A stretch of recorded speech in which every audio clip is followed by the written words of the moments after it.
When I meet families or patients, one of the first questions they always ask is, how long is it going to take me to get better?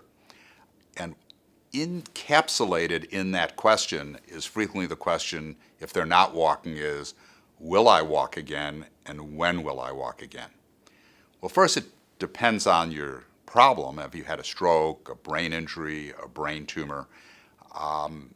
And your doctor's not being difficult when they're a bit evasive and say, well, it's difficult to predict. It can be difficult to predict.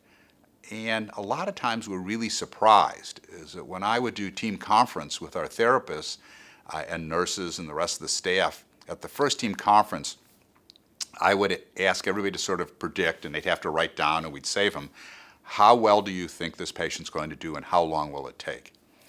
And uniformly, we're not really good at predicting exactly. So don't be surprised if your doctor or your therapist is a little evasive about that. Now, the good news is that the vast majority of stroke patients walk and walk out the door, maybe with an assistive device, maybe with a cane or a walker or a brace.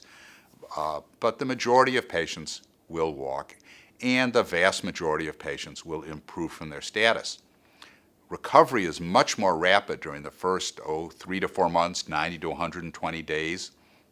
But it doesn't mean you won't continue to improve, but you may improve more slowly.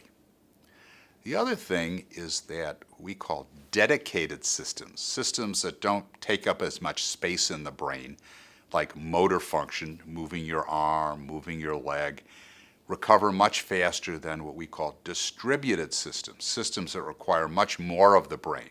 So the ability to speak is distributed in a larger area of the brain.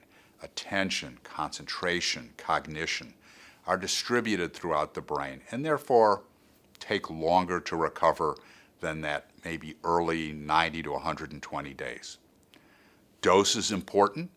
So just as your medication is important, the dose of rehab is important, and the more deliberate practice, the practice of that specific task that you do, the better chance you have of getting better.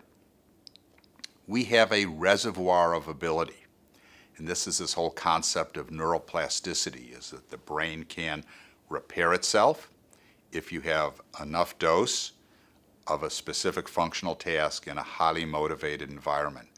So that we used to think that was only children that had the ability to take advantage of another part of the brain taking over.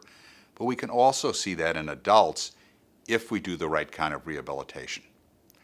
And finally, what happens is we can improve and the patient improves and then reaches a plateau. And people might think, well, that's as good as they're going to get.